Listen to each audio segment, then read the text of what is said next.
Hey folks, Gway. I'm sure you've heard that term before, that offense cannot be given, only taken.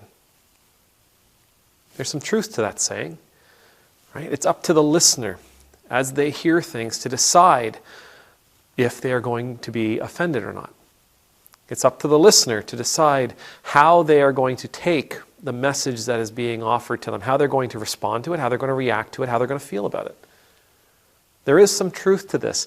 There's a great deal of responsibility on the part of a listener when it comes to communication. It's up to the listener to decide how to interpret a message, how to apply a message to their life, or not. But there's also a huge responsibility on the part of the speaker, because we don't get to choose who listens, and we don't get to choose how they interpret. When we offer a message, the message ceases to be ours, or at least ceases to be within our control. In the news recently, the organizers of the Unite the Right rally found to be liable for over $26 million in damages for what took place when they had that rally in Charlottesville. Their defense said that the organizers never intended for this to happen. They never intended for everything that went down to go down. No, that was not their intention. When they gave a speech, when they before the rally began and they talked to the crowd, they didn't expect the crowd to actually take them seriously. No, they said they were speaking in hyperbole. They were offering hyperbole. They were offering a metaphor. The things they were saying, they didn't expect those in attendance to actually act on it. There's a lot of hyperbole being offered out there right now. A lot of what I consider to be dangerous hyperbole being offered out there by people in leadership, including Christians who have leadership, by people who have position, by people who have power and authority, by people who have a following, an audience, ready-made, waiting on their every word, listening for their instruction, looking for direction. These people have the power of persuasion. And they're saying things like, we need to be ready to go to war. We should be willing to fight. We need to destroy the enemy. We need to seize. We need to take back what is ours. We need to lay siege. We need to be armed, to be dangerous. We need to raise our children to be monsters, our sons to be monsters. Jim Caviezel, maybe a month or so ago, I think it was back in August, actually gave a talk at a conference in Vegas. And there's a clip, the last minute and a half of his talk in Vegas, that's kind of making its way around the Twitterverse, where he drops a whole bunch of movie lines to inspire the crowd to action. It's a call to arms. You know, he gives that great talk from Braveheart.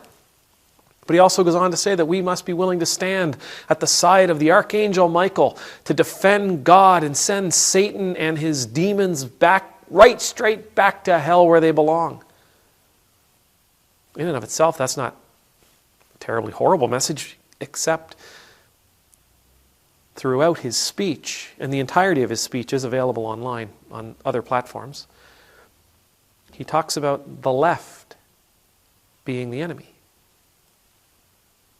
being the ones that we need to fight. There's lots of dangerous, inflammatory hyperbole being offered out there. See, the truth is we don't have control over our audience. We don't have control over who listens to us. We don't have control over how they take our words and apply them to their lives. They're going to interpret, everybody is going to take the message we offer and they are going to interpret it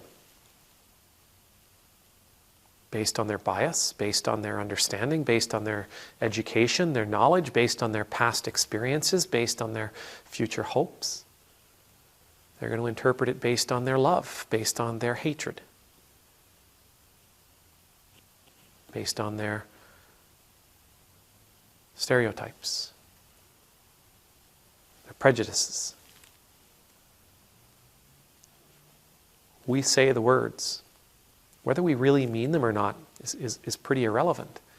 We say the words, and it's up to the audience now to take those words and do with them as they please. It may not be what we intend, but it doesn't stop them from taking our words, taking our message, and applying them to their life, to their lives, as they please, as suits them.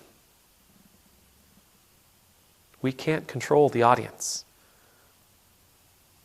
but we can control our words. Using fiery rhetoric might be great. You might get all kinds of cheers and catcalls and people hooping and hollering and people whistling and the whole crowd worked up. But those words, they may matter to somebody who's listening in a way that you don't intend for them to matter. We can't control the audience, and we can't control how the audience takes our words and applies them, but we can control our words. I encourage you, as I encourage myself, to be aware of that fact. And with that awareness, be diligent. Speak lovingly, mercifully, compassionately. Share those virtues. Share the messages of the gospel that lead people to connection with one another, to deep, meaningful relationships with one another, that lead people to take care of the other. We don't have to use the language of fear. We don't have to use the language of hatred. We don't have to use the language of violence. We don't have to use the language of war.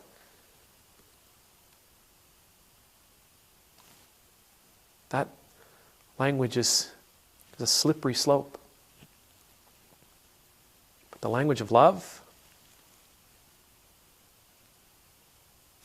may the Lord bless you, may the Lord keep you, may the Lord's face be made to shine upon you and be gracious to you. May the Lord's countenance be lifted up to you. May you always know the peace of being in the Lord's presence. And I pray that you and I, being aware that people will take what we say and do with it as they please, we'll speak the language of Christ. Always. Amen. Nemultus.